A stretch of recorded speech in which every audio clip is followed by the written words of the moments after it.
കൊല്ലത്തുനിന്ന് വരുന്ന ഒരു വാർത്തയിലേക്കാണ് ഇനി നമ്മൾ പോകുന്നത്. പ്രിയപ്പെട്ട പ്രേക്ഷകരെ, കൊല്ലത്ത് ഭക്ഷണം മോശമാണെന്ന് പറഞ്ഞ കുടുംബത്തെ ഹോട്ടലുടമ ക്രൂരമായി മർദ്ദിച്ചു. രുചിയില്ലെന്ന് പറഞ്ഞതും ഭക്ഷണത്തിൽ മണ്ണുണ്ടെന്ന് സൂചിപ്പിച്ചതുമാണ് കാരണം. ഇപ്പോൾ കൊല്ലത്തെ ഹോട്ടലിൻ്റെ പേര് എനിക്ക് തോന്നുന്നു ഡൊണാൾഡ് ഡക്കോ എന്നോ മറ്റോ ആണ്. അപ്പോൾ ആ റെസ്റ്റോറൻറ്റിൻ്റെ ഉടമ ടൈറ്റസിനെ പോലീസ് കസ്റ്റഡിയിൽ എടുത്തിട്ടുണ്ട്. ദിലീപ് ദേവസ്യ നൽകും കൂടുതൽ വിവരങ്ങൾ. ദിലീപ് ദേവസ്യ, ആ ഹോട്ടലിൻ്റെ പേരെന്താണ് എന്നൊന്ന് പറയൂ.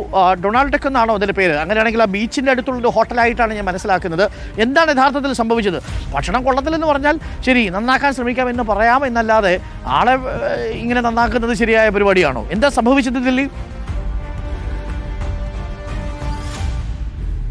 Doctor Arunkumar, very good morning. കഴിഞ്ഞ ദിവസമാണ് ഈ ബീച്ച് റോഡിലുള്ള ഹോട്ടൽ ഡൊണാൾഡ് ഡക്കിൽ തന്നെ അരുൺകുമാർ പറഞ്ഞ പേര് സത്യമാണ്. കൊല്ലത്ത് ഇത്തരത്തിൽ ഹോട്ടലിൽ അടി നടക്കുന്നത് ആദ്യത്തെ സംഭവമല്ല. പക്ഷേ ഇവിടെ ഉടമ ഭക്ഷണം കഴിക്കാൻ എത്തുന്നവനെ മർദ്ദിക്കുന്നത് ആദ്യത്തെ സംഭവമാണ്. കഴിഞ്ഞ ദിവസം രാത്രി ഒരു കുടുംബമാണ് ഭക്ഷണം കഴിക്കാൻ എത്തിയത്. ഇതിൽ ഭക്ഷണത്തിന് രുചി പോരാ, ഭക്ഷണത്തിൽ മണ്ണുണ്ട് എന്ന് പറയുകയും ഇത് ഫോട്ടോ എടുത്തതാണ് ഉടമയായ ടൈറ്റസിനെ പ്രകോപിപ്പിച്ചത്.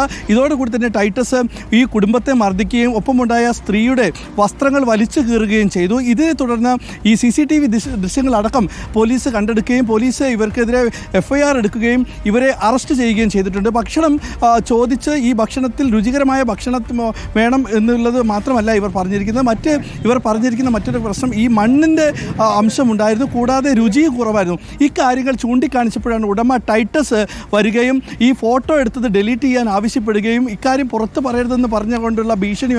പിന്നെ വാക്കേറ്റമായി അത് സംഘട്ടനത്തിൽ കലാശിക്കുകയായിരുന്നു. ഒരു കുടുംബത്തിനെതിരെയാണ് മർദ്ദനം നടന്നിരിക്കുന്നത്. മർദ്ദനമേറ്റവർ ആശുപത്രിയിൽ ചികിത്സ തേടുകയും ഒപ്പം പോലീസിൽ പരാതി നൽകുകയും ചെയ്തിട്ടുണ്ട്. ഒരു സ്ത്രീയുടെ വസ്ത്രം വലിച്ചു കീറിയതടക്കം FIR-ൽ പറഞ്ഞിട്ടുണ്ട്. എന്തായാലും ഈ സംഭവവുമായി ബന്ധപ്പെട്ട് ഈസ്റ്റ് പോലീസ് ഈ ഉടമ ടൈറ്റസിനെയും മറ്റ് 3 പേരെയും അറസ്റ്റ് ചെയ്യുകയും ചെയ്തിട്ടുണ്ട്. ഡോക്ടർ അരുൺകുമാർ.